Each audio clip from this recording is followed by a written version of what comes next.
শুভ বিকাল বন্ধুরা। আজকে আমি বানিয়েছিলাম আমের জেলি।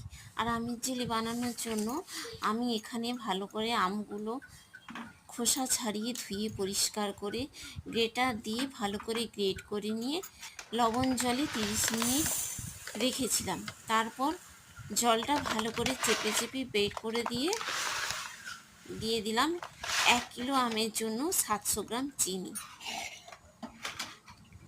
চিনি আর আমটা ভালো করে হাত দিয়ে মেখে নিতে হবে।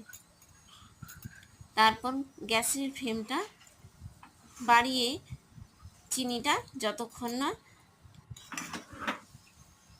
আমের সাথে মিক্সড হচ্ছে ততক্ষণ পর্যন্ত নাড়িয়ে যাব। আপনারা বাড়িতে এইভাবে একবার আমের জেলি বানিয়ে দেখতে পারেন। আশা করছি আপনাদেরও ভীষণ ভালো লাগবে।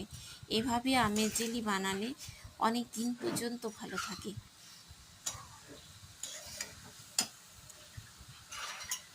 আর অসাধারণ হয় খেতে এইভাবে আমের জেলি বানালে।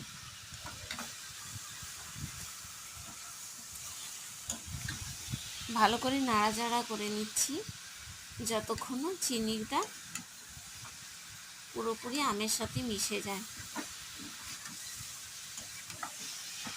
আপনারা কে কোথা থেকে আমার ভিডিওটা দেখছেন একটু কমেন্ট বক্সে লিখে জানান। ভিডিওটি ভালো লেগে থাকলে লাইক কমেন্ট শেয়ার করে পাশে থাকার অনুরোধ রইল।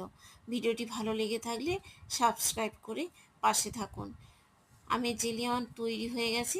এরপর এলাচের গুঁড়ো দিয়ে নামিয়ে নেব।